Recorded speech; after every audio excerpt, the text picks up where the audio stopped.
Well, one, it depends on if I'm working with a realtor or not. And working with a realtor is really kind of almost a separate conversation we can have. But what I did is I developed what I call the SPY technique, and that's an acronym, and it stands for Seller, Property, You.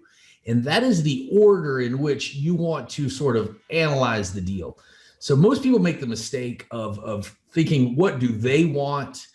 What does the property need? And then lastly, they think about that seller. And I've always told everybody that, look, a good deal is 90% seller, 10% real estate. You got to have a willing seller, because if you don't have a willing seller, you're not going to have a deal. So let's pay attention to the seller first. So step one is to figure out what's wrong here. Why is the seller motivated to sell? And you can always ask somebody, why are you selling? I typically don't like asking that question, because the answer is usually because I'm making money selling the property to you, and we all know that. But if the asset is distressed or the seller is distressed in some manner, we want to find out what their motivation is. And it's probably, if the seller doesn't know they have a problem, it may be your job to educate the seller. Okay, when does the seller have a problem? When their property won't qualify for traditional financing. Yeah, that knocks out a lot right there.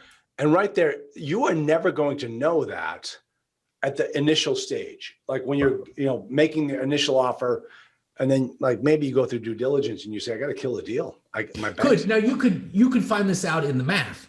So one thing we want to pay attention to is the debt service coverage ratio. And that, you can look that up for a full definition, but it's basically the ratio of NOI to debt. And lenders, traditional lenders, are really not going to lend less than a 1.2 debt service ratio.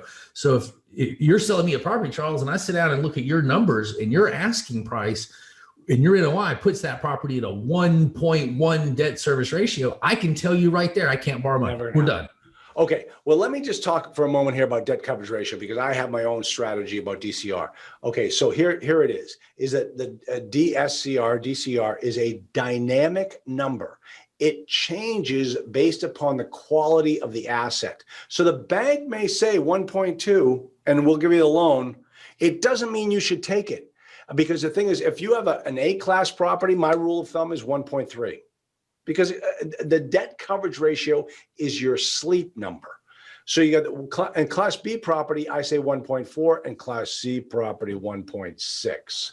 Okay, because let me tell you something, Bill. I've owned, and I know you have too. I've owned C-class property where the bank would give me the loan at a 1.2 debt coverage ratio, and I couldn't make the payments because they're just those people. I mean, that's why I asked for a 1.6 on a C-class property, because those people will pack up their lifehold belongings in a Samsonite hefty bag in the middle of the night and move across the street to your competitor when they fall 2 months behind on the rent. And that one, you're absolutely right. Yeah. Well, so when looking at the deal, if I just sit down on paper and analyze the deal and realize that your asking price puts me at a 1.1 debt service ratio, there's really only two things you can do if you want to buy that property with traditional financing: pay less or borrow less. That's it. So I can lower the purchase price. Maybe that works, maybe it doesn't. Or I can go to the bank and say, okay, well, 80% loan to value. If you loan me 80%, that's a 1.1 debt service ratio. The bank is going to say, not a problem. We'll just lend you 60%. Okay, well, hold on now. That means I'm bringing 40%, or maybe it's 65 or 70, whatever the case. They're just going to lend you less money until the debt service ratio gets in line. Well, now I'm bringing a whole lot of cash to your deal. Maybe that works, maybe that doesn't work. So I'm saying right there, when I analyze a deal, if the debt service ratio is off, I'm going to go back to the seller or the realtor and say, okay, hold on. This isn't going to qualify for a local bank, not without me putting down a whole lot of money. So what are we doing here? Either we're paying a whole lot less or we're talking about some other form of financing.